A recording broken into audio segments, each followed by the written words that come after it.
Let's hope that we're building faith, good faith, not bad faith. If you're acidically concentrating on the craziness of this insane world of man, you should be ever more convinced that it is going to take the miraculous intervention of God in order to stop man from himself, because he would eventually destroy himself, because he works evil for evil. And unfortunately, the Christian community is not waking up, because they're too busy in secularism, and they're part of the problem, not part of the solution.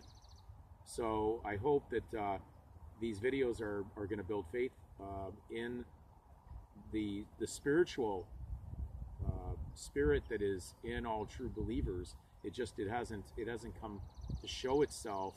It's been more fighting within the world and not using the spiritual armor spoken of in Scripture. We're going to quote Paul's words because remember, Jesus Christ is the supreme one, so all these kingdoms below are they're his staff to do as they're told, but not when you're in the wrong side and you become a member of the enemy state, and therefore you've actually given up your actual power through God to actually be under the power of men. Paul says in Colossians 1 verse 16, "For by him," speaking of Jesus Christ, "were all things created that are in heaven and that are in earth, visible and invisible, whether they be thrones or dominions or principalities or powers.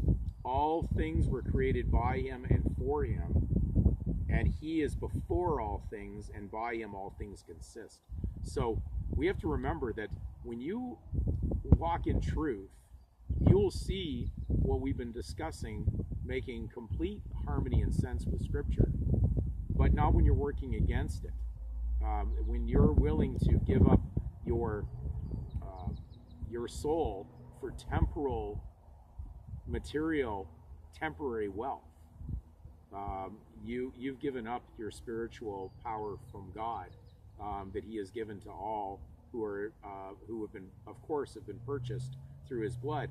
So therefore, when I define Christianity and it says it's the state of being a Christian, it is a state, it is a power, and it overpowers the other nations, but not when you're playing both sides.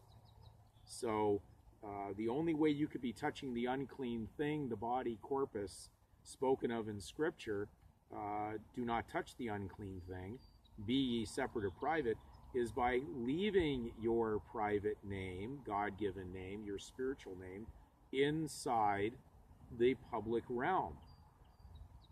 Very simple. You can't be at peace and be at war at the same time.